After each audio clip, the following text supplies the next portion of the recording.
Hi there everybody, today we're going to do a sliding trace. I've had a lot of inquiries of guys ask me to do the slide trace for them, especially new anglers who's just new in the sport. And sliding is a way of getting a big bait out far, and it's quite easy for new anglers to do sliding. So I'm going to start off by just doing the trace and the snoot today, and then in future little programs we'll look at some baits and how to do the sliding itself. Alright guys, to do our sliding trace you need your basic tools, some good side cutters and pliers, long nose pliers preferably. You've got your slide itself, two nice size hooks, 9/0 to 11 size hooks, 150 and 120 pound nylon or carbon coated steel, and then a nice strong swivel which I use on my snoot. Right, to start off we're going to use the 150 pound carbon or nylon coated steel. Normally the slide trace is about 1 meter to 1.2 meters long, depending on how long you find it comfortable to slide. Some guys like a shorter trace. I like sliding a longer trace, so I'll make it 1.2 and maybe a little bit longer. So you measure your steel, that's approximately 1.2 meters, and you cut it off. Alright, so we've got our steel here. Now you want to grab your hooks.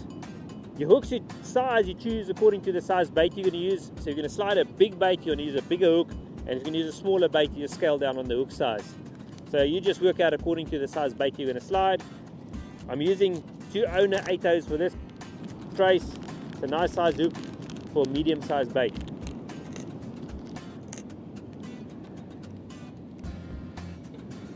Alright, so obviously your slide trace has got 2 hooks when you're fishing with J hooks, and it's very simple to build the trace. You start off with your back hook, take your piece of steel, put it in from the top, pull it through, determine how long you want the gap between the hooks and leave that little snoot for that.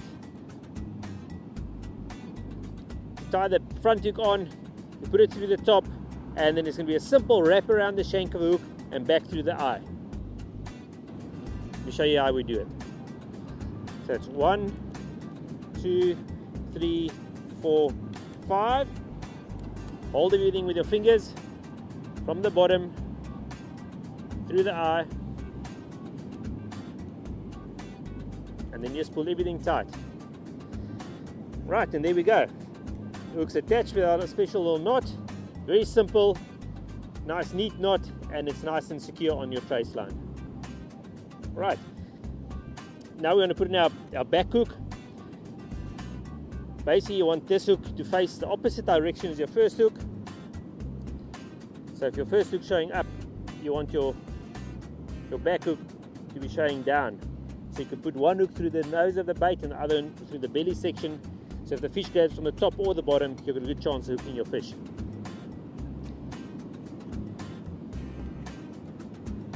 Alright, and then we attach our back hook by a very simple figure of 8 knot. Put your trace through the eye of the hook, grab our trace. So we're going to use a basic figure of 8 to attach the back hook, 2 loops over our line, and then push the tag in through. There we go, we form our figure of 8. Grab our pliers, pull everything nice and tight. Slide the knot down.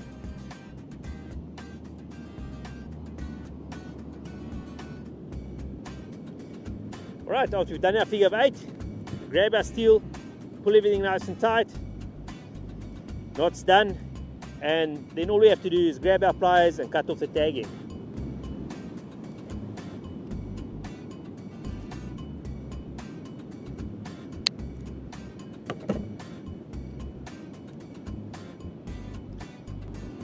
Okay, and there we go.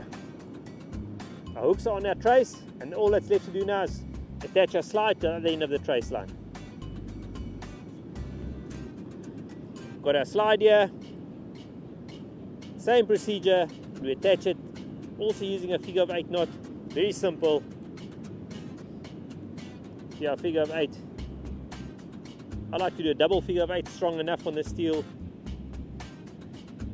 Call it a figure of 8 because just before you tighten the knot, form that figure of 8. Then you know your knot's right.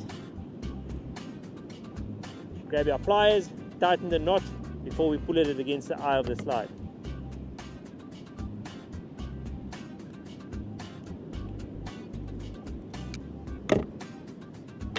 There we go. Then we'll slide the knot down.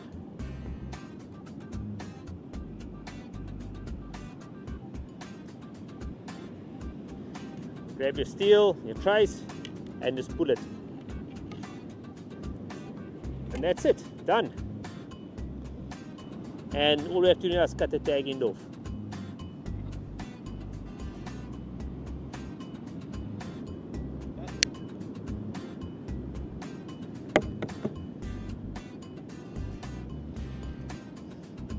Right, and that's it.